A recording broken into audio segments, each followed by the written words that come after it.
Excellencies, ladies and gentlemen, the 17th President of the Republic of the Philippines, His Excellency Ferdinand R. Marcos Jr., together with First Lady Luis Araneta Marcos.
Distinguished guest, the President of the Republic of the Philippines, Ferdinand R. Marcos Jr.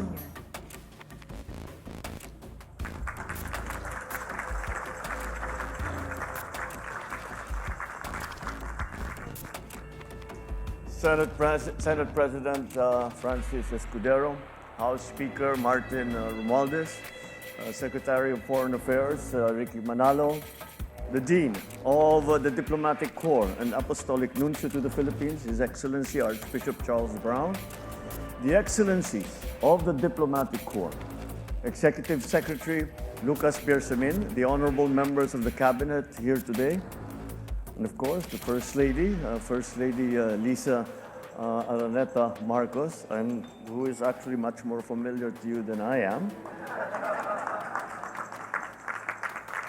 Fellow workers in government, honorable guests, ladies and gentlemen, good evening. I am delighted to once again see you all here today as we celebrate the beginning of 2025, a fresh start and with renewed enthusiasm. Notwithstanding evolving global challenges and their impact on all nations, there are plenty of reasons to be grateful for the past year and still more cause to be hopeful for what lies ahead. Excellencies, ladies and gentlemen, early in my presidency, I vowed to reintroduce the Philippines to the world and jumpstart meaningful, concrete, and mutually beneficial partnerships that will drive growth for this country in the 21st century economy. A great deal has transpired in the last 2.5 years. The Philippines has since embarked on a diplomatic agenda that leverages international partnerships which have translated to increased bilateral engagements and cooperation with traditional partners and new allies in key economic sectors and security areas.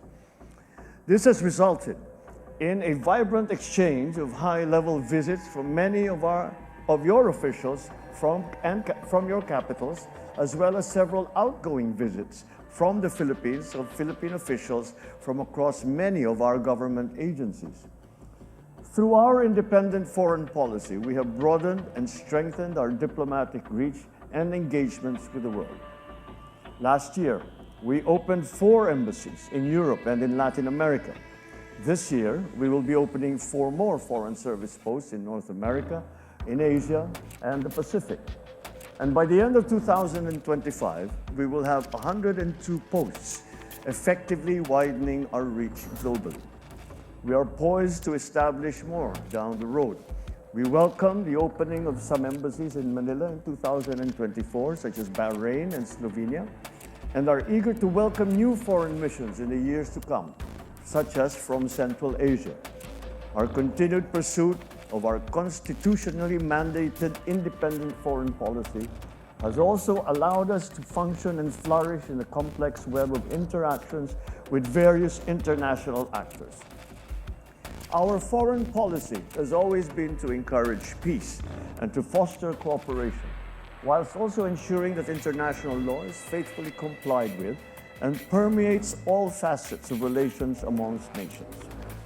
For it is only through a rules-based international order that peace and development can be achieved. Excellencies, ladies and gentlemen, it is a sense with fulfillment and pride that I share the Philippines' economic performance in 2024, despite domestic headwinds and geopolitical tensions. So you will excuse me if I put on my salesman hat just for a little while. The Philippine economy remained amongst the strongest in Asia, expanding 5.8% for the first 3 quarters of last year and outstripping performances of some peers in the Asian region.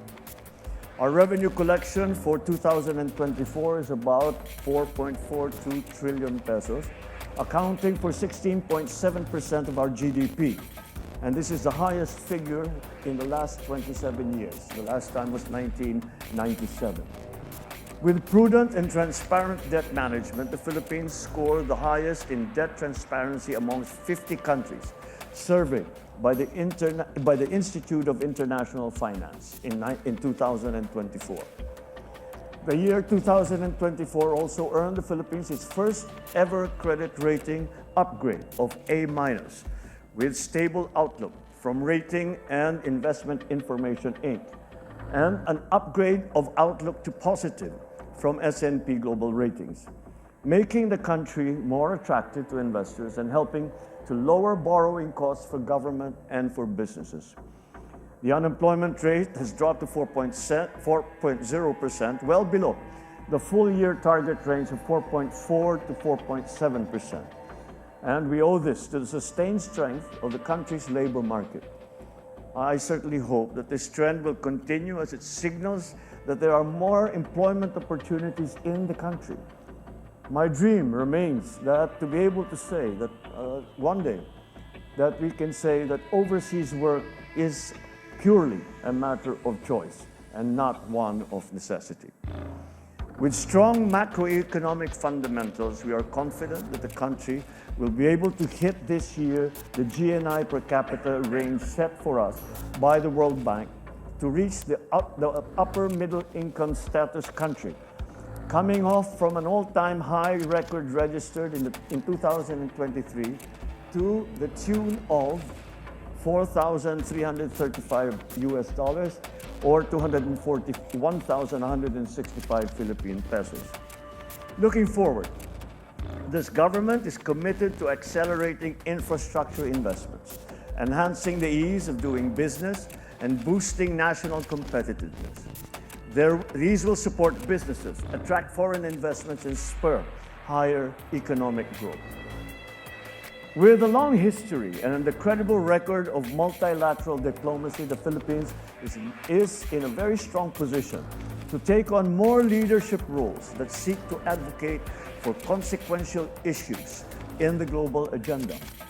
One such important issue is peace and security. The Philippines is running for a non-permanent seat in the United Nations Security Council for the term of 2027 to 2028.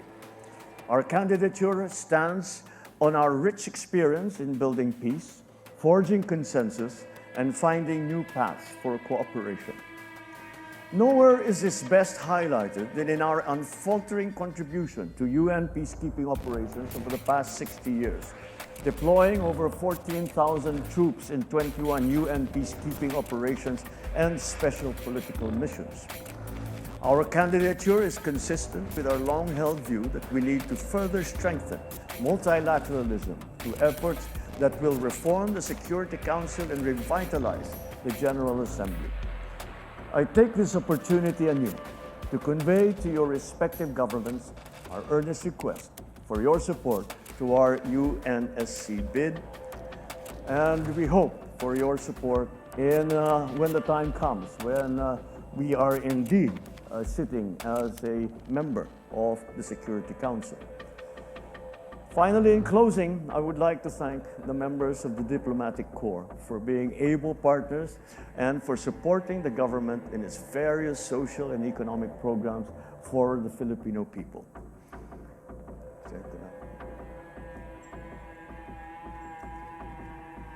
So allow me to make a toast to another year of partnerships and collaboration with you, with your countries, and enduring friendships between our countries and, even more importantly, our peoples. Cheers. Happy New Year.